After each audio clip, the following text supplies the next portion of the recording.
The machines beeped in an empty room. Rain traced long lines down a window 20 floors above the city, and in the bed beneath it lay a man nobody wanted to remember. Edmund Cole was 81 years old, and according to hospital records, he had 0 listed visitors in 11 days. The nurses whispered about him at the station. Not out of cruelty, out of disbelief. A man worth an estimated $400 million, and not one relative had signed the visitor log since he was admitted. He had built an empire from a single hardware store. He had shaken hands with senators.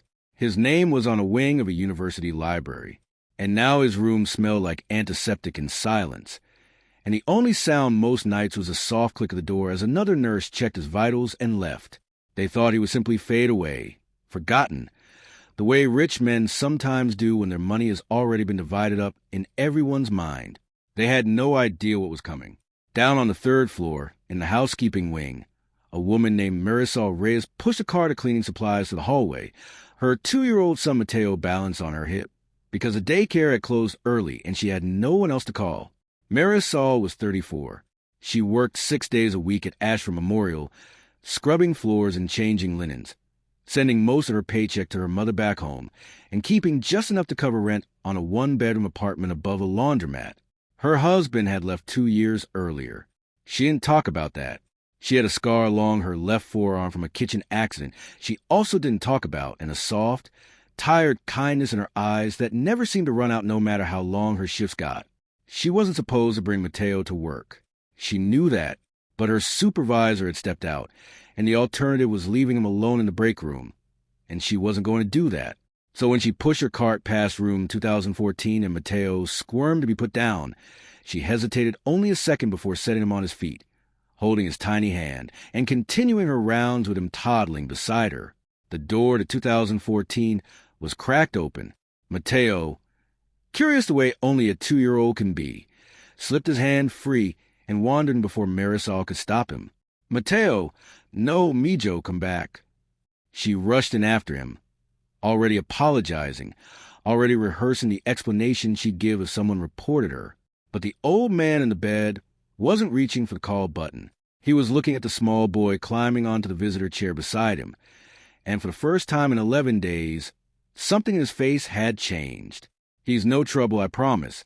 I'll get him right now, sir. I'm so sorry." "Leave him," Edmund said. His voice was dry and used. "Please, leave him a moment."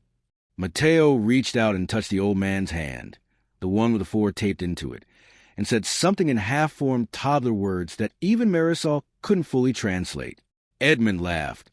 A real laugh, rough from disuse. And for the next 20 minutes, while Marisol finished the room next door with the door propped open so she could watch, her son sat with dying stranger and simply kept him company. She came back every day after that. She told herself it was only because Mateo had taken a liking to the nice man in 2014, and that was partly true. But she also found herself lingering longer than her shift required, adjusting his pillows, bringing him water without being asked, telling him small things about her day, because he seemed to want to hear them more than he wanted anything the hospital staff offered. She didn't know who he was. She didn't ask. Wealth had never been something she had reason to notice. On the 5th visit, Edmund went very still. Mateo had reached up to grab the bed rail, and his sleeve slid back, revealing a small braided bracelet on his wrist. 3 colors of thread wound around a single wooden bead, the kind of thing a grandmother makes by hand and nobody thinks twice about. Edmund's eyes did not leave it. "Where did he get that?" he said quietly. Not a question, almost an accusation. Marisol touched the bracelet self-consciously. My mother made it. She makes them for every baby in the family. It's nothing. It's just string. I can take it off if it's bothering the machines." "No." His hand closed briefly around Mateo's wrist, gentle but urgent. "Where is your mother from?" Marisol blinked at the sudden intensity in his voice. "Guadalupe. A small town, you wouldn't know it." "Why?" Edmund didn't answer right away. He reached instead toward the drawer of his nightstand, fingers trembling slightly, and pulled out a photograph so old and handled that its corners had gone soft as cloth. He held it out to her, without a word. It showed a teenage girl, maybe 16, thin and pale in a hospital bed much like his own, and beside her, laughing, a young woman in a nurse's aide uniform, wearing the exact same three-colored bracelet on her wrist. "My daughter," Edmund said. "Elena," and the girl beside her. I never learned her last name. She sat with Elena every night for 6 weeks, when I couldn't. When I was too busy building something I thought mattered more. Marisol stared at the photograph, a strange chill moving through her. "That's not possible," she whispered. "That looks like—" She stopped herself. She wasn't sure. It had been decades. But something about the shape of the young woman's smile made her chest tighten in a way she couldn't explain. "I looked for her for years," Edmund said. "After Elena died. I wanted to thank her, to help her, however I could. I never found her. I told myself it was one more thing I'd failed at." His eyes moved back to the bracelet on Mateo's small wrist. "And now a boy walks into my room wearing the exact same knot my daughter wore in her last photograph. And you're telling me his grandmother is a woman from a town I've never been able to place." Neither of them said anything for a long moment. The question hung in the room, unanswered, heavier than anything either of them could have said out loud. Was this coincidence, or was something older than both of them finally closing circle? 3 weeks later, a man in a charcoal suit was waiting outside room 2014 when Marisol arrived for her shift. He introduced himself as Andrew Pierce, Mr. Cole's attorney, and asked, with a tightness around his eyes, whether she had a few minutes. "Is everything okay?" she asked. "Is he?" "He's stable. This isn't about that." Pierce glanced down the hallway, then lowered his voice. "He had me trace a name for the last 3 weeks. A woman named Rosa, from a town called Guadalupe, who worked briefly as a hospice aide 40 years ago. I found the record yesterday." He hesitated, as if deciding whether it was his place to say the rest. "Her employment file listed a home address. It matches the one on your emergency contact form." Marisol felt the floor tilt slightly beneath her. "My mother," she said. "You're telling me my mother—" "He wants to see you both. Now, if you have a moment." Pierce's expression softened just slightly. "There's something else, too. He's asked me to formalize part of his estate. He wants your son named in his documents. But he wanted you to hear the reason from him first, not from me." Marisol had assumed weeks earlier that whatever kindness the old man showed her son was simply the loneliness of a dying stranger. She had never imagined it might reach backward 40 years, into a hospital room she'd never seen, to a girl her mother had never once mentioned. But Edmund Cole remembered everything, and now so did she. What Marisol didn't yet know, what almost no one knew, was that Edmund had spent 4 decades believing his daughter died with only strangers at her side, because he had been too consumed by the company to sit with her himself. His extended family, nephews, a cousin's children, people who called twice a year around holidays and asked pointed questions about his will, had spent the last decade circling him like men waiting for a storm to pass, so they could pick through what was left. They had stopped visiting entirely once the doctors mentioned weeks, not months. There was nothing left to perform for. The paperwork, they assumed, would take care of itself. They were wrong. On a gray Tuesday morning, 3 of them arrived together at the hospital. His nephew Charles, Charles's wife, and a cousin named Denise, summoned by a call from Pierce's office that they'd misread as urgent business rather than what it actually was. They found Marisol in the room, Mateo asleep against Edmund's shoulder, and the sight visibly irritated Charles before he'd even said a word. "I'm sorry, who are you?" Charles asked, looking at her uniform, then at her son, then back at her. "This is a private family matter." "She works here," Edmund said quietly, before Marisol could answer, "and she's the only one who showed up." Charles's jaw tightened. "Uncle Edmund, we've been busy. Work, the kids' school schedules. It's not like we don't—" 11 days, Edmund said. "Nobody signed a log for 11 days, Charles.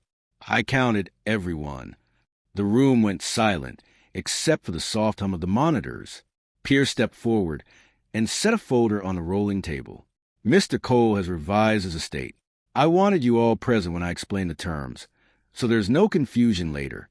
There was, of course, confusion and fury, barely restrained behind Charles's forced smile, As Pierce explained that the bulk of the Cole family trust, along with controlling shares in Cole Hardware Holdings, would be placed into an irrevocable trust for Mateo Reyes, to be managed by his mother until he came of age, with modest, separate provision made for the extended family, in recognition of the relationship maintained over the years.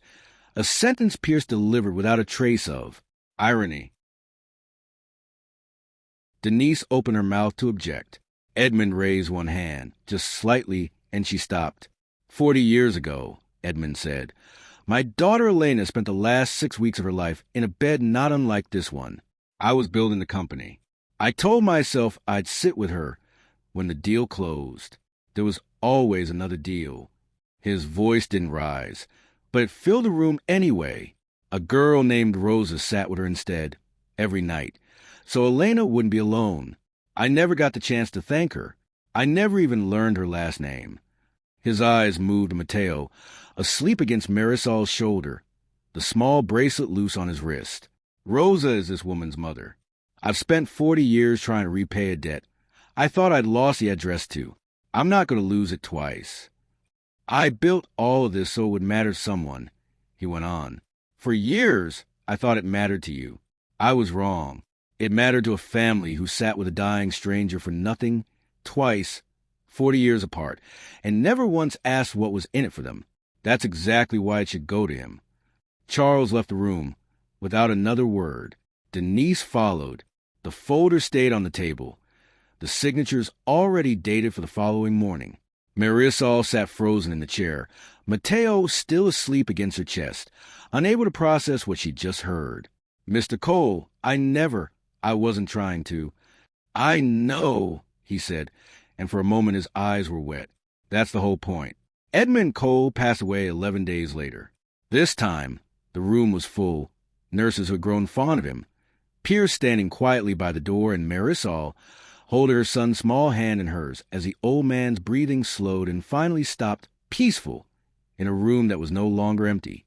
That night, Marisol called her mother and, for the first time, asked her directly about a girl named Elena.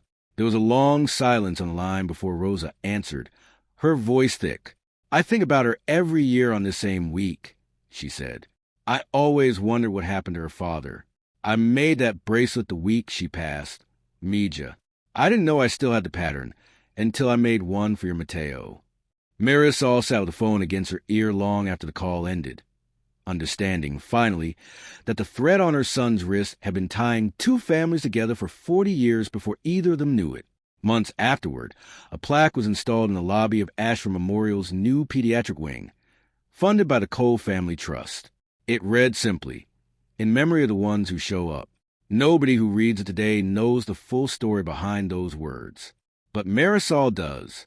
And someday, when Mateo is old enough to understand what his small hands change on an ordinary Tuesday, she'll tell him, not about the money, but about the kindness that came before it, and how a man the world had already stopped visiting was never really forgotten at all. If this story touched your heart, subscribe to Kahani World for more emotional stories of secrets, betrayal, and unexpected second chances. And remember, sometimes the truth is the greatest inheritance of all.